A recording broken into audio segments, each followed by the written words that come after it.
All right, 1600 horsepower road switch six wheel three motor truck. Description: the truck is a rigid bolster swivel type that fully equalized in addition with a conventional swivel bearing about which the truck swings and which bears the proportion of the cab load. There are the two pads on each of the carrying the balance of the cab load, but the trucks are positioned under the locomotive. The pads are located with the towards the center of the locomotive. Swinging barrier on pads of the 3 point with the support with the carry of the load of each of the truck. The lateral spacing of the pads is stability and against tipping of the force of the locomotive on the curve of the friction resistant of the pads prevents the nose of the nosing at a high speed. The truck spring system consists of four groups, the two outer and two inner helical coils. As all four groups of the inner coil with the set nearest to the center wheel working in conjunction with the friction knobber. Axle joiner boxes are mounted with the pedestal cast with the integral with the front truck frame. With the boxes may be plain or the rolling bearing type. When the plain bearings are there is 1/4 inch total lateral movement of each of the axle within the box. In addition, 1/16 of inch total movement of the box and frame pedestal. With the roller bearings type and an SKF, the total lateral per axle is 1/4 inch obtained with the movement of the boxes in the pedestal. The lateral thrust of the plain bearing boxes is taken directly through an axle to stop in each of the journal box with the type and SKF of the equipment. The thrust is taken directly by the bearings, and no end of the thrust being is required. The brakes are single shoe type that are powered by the two-cylinder per truck. Cylinder brackets are cast and integral with the frame. Manually operated slack adjuster provided with the in order to compensate with the brake shoe and wheel wear. Provisions are made with the application handbrake chain. Removal of the axle wear and boxel assembly with the motors. To remove the axle wheel boxel assembly of the truck with the under locomotive at the drop of the table is necessary. Assume that the equipment is a single table type large enough to handle a complete truck. Then use the such of the table will require the locomotive to be supported with the jacking pads. Unlike using this equipment when the table is lowered to remove the single axle wheel in the box of the assembly of the truck remains suspended with the safety hooks, and the procedure will be also as follows. Locate the body supported with the locomotive jacketing pads. Chain the equalizer truck frame of the block beneath. Remove the pedestal caps and tie bars. Unbolt the air duct of the fan.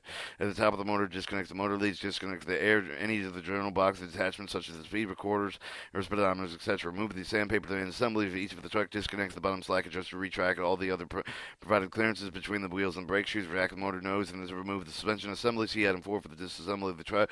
Loader the motor nose until the motor safely on the legs. The rest of the truck frame. Suspension brackets 11. Allow the drop table to settle slowly, keeping the motor nose in jackson so that the motor safety legs will be passed on the truck frame legs. Caution: exercise care with the motor air duct and boot assembly during the above the operation. Remove it as soon as as the clearance permits. Continue to lower the assembly until the free of the truck. Reinstallation of the axle and wheel and box assembly. The operation should be performed practically with reverse sequence with the removal of the air duct boot on the top of the motor but not bolted into it. See the caution of the note. When the axle is assembled, the progression with the drop of the tape of the motor correctly positioned with the tilted with the nose end of the safety lugs will pass the frame lugs raised. The assembly with the safety lugs can again rest on the top of the frame lugs. Caution: any exercise care with the motor air duct to prevent damaging it. If the facility installation compressed retained by the wire with the loops on the top of the bottom plates. Connect the raised assembly normal position in the pedestal. Apply the caps. Remotor the nose suspension spring assembly. See item 8. Reassembly of the truck. And 4. Reconnect the bottom of the slack adjusters. 5. Reconnect the motor lead. 6. Reconnect the journal box attachments for the speed recorders, etc. 7. Remove any of the standard pipes.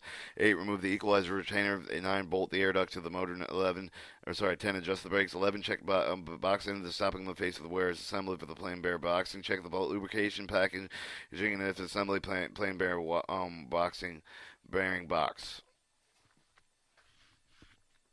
Alright, moving the equalizer spring to the truck under the locomotive. By lifting the rig or overhead of the crane, move the opposite pedal for the tab bar from the truck of the frame under the end of the box near the spring by being removed, and also the opposite center of the pedestal of the same truck. Release all the brake slack adjuster of the complete free the brakes. When the sling of the crane attached with the locomotive lifting the lugs, raise the cab until the safety hooks between the cab and the trucks are engaged.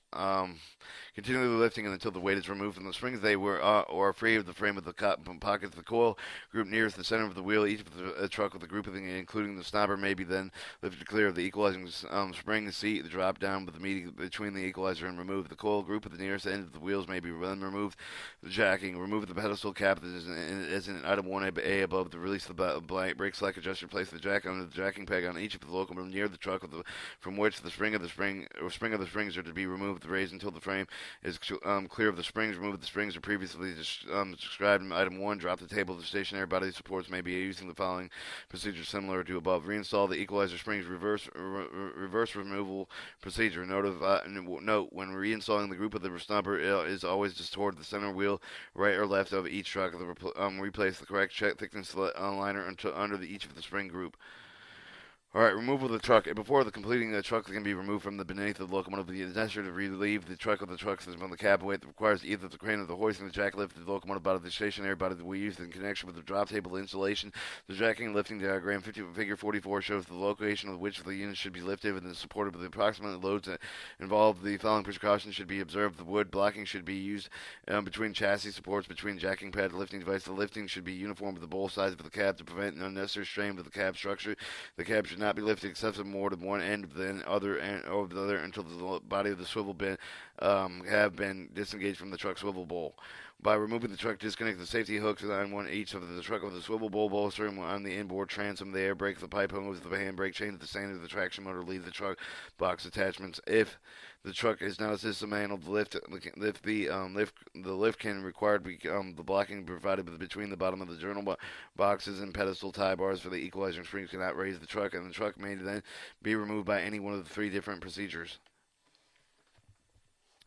Alright, by a drop table to require the use of the stationary body support for lifting rigging overhead of the crane. By lifting the cab sufficient amount with the disengage the swivel casting locking loading pads to provide clearance above of the truck so that they may be moved laterally beneath the locomotive and using a turntable to transfer a table by lifting. By jacking or lifting is in two above the significant amount to remove the trucks and longitudinally along the truck or after raising the cab significantly to allow the track to pass under the draft gear. The pilot steps uncoupling the support brackets and must have first been removed. A reference should be made with the jacking and lifting diagram. Figure 44 details lifting and loading involved. Disting assembly of the trucks. Remove all the pedestal tie bars. Remove all the Move the brake bottom slack adjuster. Retract all of the so that the brake shoes are clear of the wheel. Remove the motor air duct for the connecting the booth. Remove the motor's nose suspension spring nest as follows in Figure 12. Jack lift motor nose sufficiently to the compressed nest approximately 1/2 inch. Remove the cotter pin. Tighten nuts on the spring holder bolts. Use the split washer to take the up space between the nuts and the spring holders. Lower the bolt motor so that the nose lugs are free of the spring nest. D, remove the pin keeper, the drop vertical pins. E, slide the spring nest out sideways. Again, raise the notor nose. 5, again, raise the notor nose to provide the clearance preparatory to removing the truck frame. Raise the nose sufficient amount so that the frame lugs will clear the motor safety lugs when the frame and the lifting upward with the axle, wheel, and the box assembly. Alright, with the motor nose clear of the raised frame of the off the axle wheel box assembly until the weight is removed from the spring, then lift the spring assembly with the seat with the equalizer, remove the drop down with the down from the equalizer spring may be remain on the seat between the equalizer be removed at the time of the equalizer disassembled and removed. Alright, remove the truck pedestal liner bolt to the top of the location as marked in see figure 13 past and the 7/8 inch and the bars 15 inch long with the holes from the bolts were removed. The bars which engage the lifting equalizer along with the truck frame when it being removed from the axle assembly. Alright, lift the frame equalizer assembly off the axle assembly before the frame pedestals are entirely clear of the blocks. Block later so that they will not rotate on the axles. Lower frame equalizer assembly, unsuitable block placed under the equalizer until the equalizer are free of the restraint bars. Remove the bars and lifting frame for the equalizer assemblies. Equalizer spring seats, many of them may be disassembled. If the truck is being disassembled over a pit, it is possible to remove the motor without disturbing the rest of the truck as follows. Remove the suspension spring of the nest as the item 4 is proceeding. Remove the gear in the case and the dust guard. Lift the motor nose using lift lugs until the cap of the suspension bearing is at the bottom. Unbolt and cap and then remove. Caution: exercise great care when handling the suspension bearing. Bearings are in 2 halves. 1 half may be removed with the cap, and the other half may be removed after the cap is dropped. They've not removed the restraint inner half of the lifting motor off the axle so that it will not drop and injure personnel. Lift motor clear of the axle. Alright, here is figure 12, the traction motor nose support, spring holding bolt, and spring holder, vertical pins, and pin keeper. Figure 13 shows the disassembly of the 3-motor truck. Move the 7/8 inch bolt at the top of the pedestal liners in and insert a 7/8 diameter bar approximately 14 inches long to retain equalizer when lifting the frame from the truck.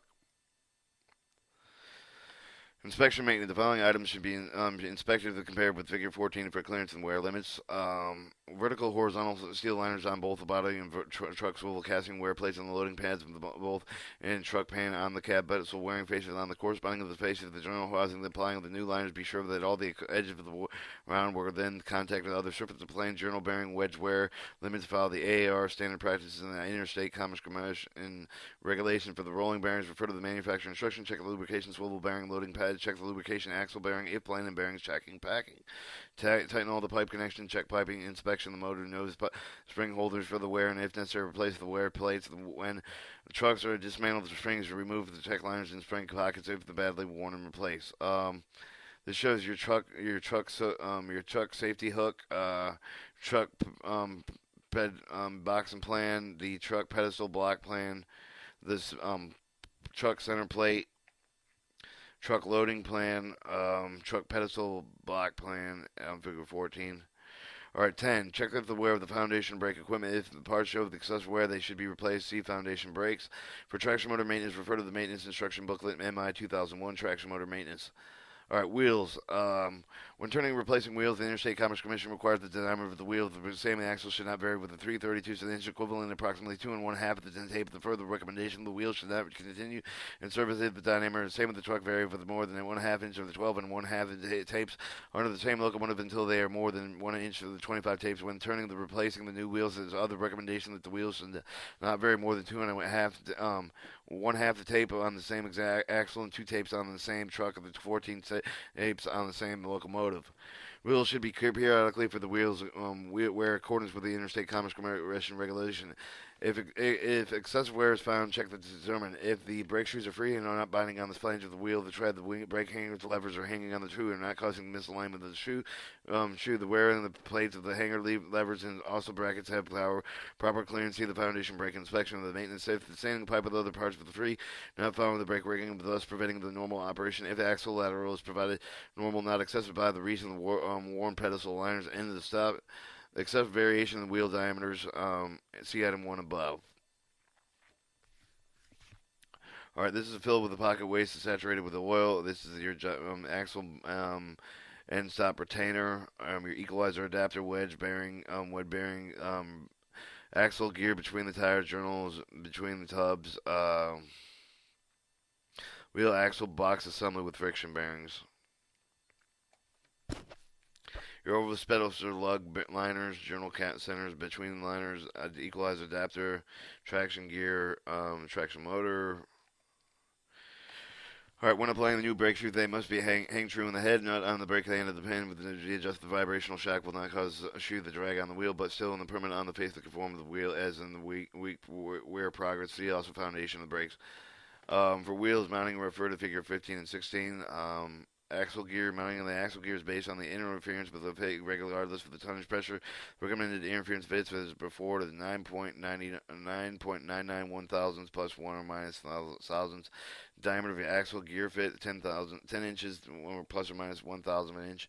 For complete axle gear, see the maintenance instruction booklet MI 1 2000 traction motor maintenance. Alright, your motor suspension bearings, diameter axle suspension bearings, they with new 9 inches or plus or minus 10 to 2,000 of an inch axle wear. It must be turned in the following 3 successful diameters. Undersized replacement bearing obtained with a 8.938 of an inch, 8.875 3/8 of an inch, 8.813 thousand inch, plus or minus 2,000 of an inch for all those. For complete axle bearing instruction maintenance instruction booklet MI 2001 traction motor maintenance, see the parts bulletin in the DRP 1317 for undersized bearings. Alright, your slack adjuster initially set provided with 3/8 of an inch shoe release with the new wheel of the brake shoe with a setting with approximately 3 3/4 of an inch piston travel the brake per application. Notice brake head pins should be adjusted so that the vibrational shock will not cause the shoe to drag wear, but still permit the face of the shoe to conform with the wheel as wear progresses. Replace the following brake parts when specified with the maximum wear is obtained.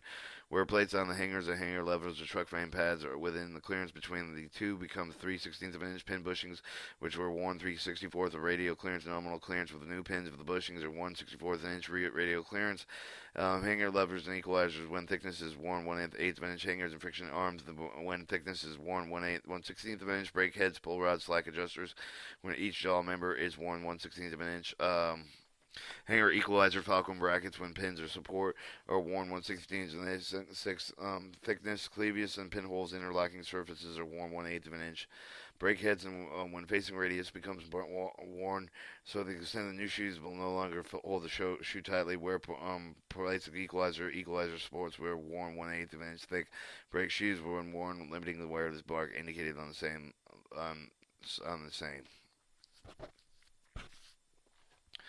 Alright, slack adjuster lubrication. After the manual slack adjuster has been extended due to the brake shoe and the wheel wear, it becomes necessary to collapse the slack adjuster for the purpose of applying new shoes or turned on new wheels. For the exposed to the edge of the slack adjuster should be cleaned and greased before collapsing the adjuster. Alright, reassembling the set. Set two axles, wheel box assemblies with the two motors assembled on the box and the tracks, preferably over the pit, with the suspension end of the motor facing on the other, and the assembly in the space of the 6 foot and 11 inch of the wheel center to the wheel center. This set a third assembly with the center of the wheels 5 foot 7 inches from the center wheel for the joining the assembly, with the suspension end motor inward toward the center truck of the wheel wells. With wheels above the longer wheel, spacing 6 and 11 inches will be long loading pad end of the truck, and the shorter of the spacing through 5 foot 7 inches, which will be the swivel plate end of the raised end of the block of the motors, with the suspension end nose and slightly above the horizontal, so that the truck frame will clear the motor safety lugs when dropped into place over the box.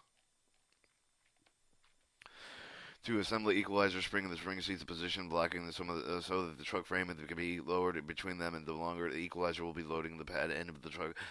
Shorter at the swivel plate end of the reinstalling the spring of the groups of the snobbers are always toward the center of the wheel on the truck. Replace the correct thickness liners under each of the spring group. With all the foundation brake equipment except for the bottom slack adjuster assembled to the truck frame, lower the frame down between the equalizer assembly. See item 2 above. Then the frame in position between the equalizer pass bars. See item 7, disassembly of the truck through the top of the bolt, holes in the pedestal legs and liners and underneath the equalizer neck.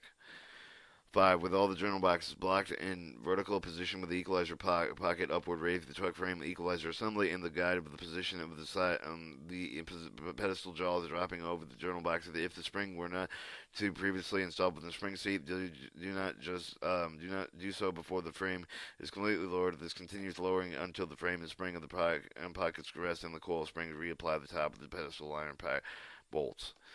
6. Attach the bottom slack adjusters. Attach the pedestal tie bar location. Lower the traction motor nose so that but not only enough of the suspension springs and nest may be slid between the lugs of the motor and the frame.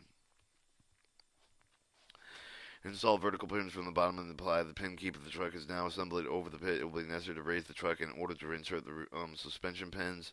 Note, with the spring seats in the position before for lowering the motors back off the nuts and spring holder of the bolts. Remove the split washers until the spring holders are fully expanded between the frame lugs. Then back off the nuts 1/4 inch further and insert the cotters. Lower the traction motor nose until the lugs of the rest on the suspension. Reapply the motor air duct boots.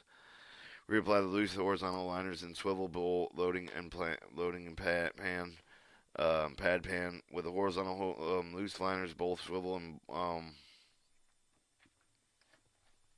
swivel bowl and loading pad pan. Checking the vertical distance between the two. It must be 1 inch or plus or minus 1/32 of an inch. For the dimension must be matched the underframe of the connection with the same tolerance. And check the lubricating of the packing if the plain bearings in the journal box. Reconnect any of the journal box attachments such as speed recorders and etc. Alright, your reapplication of the truck and locomotives.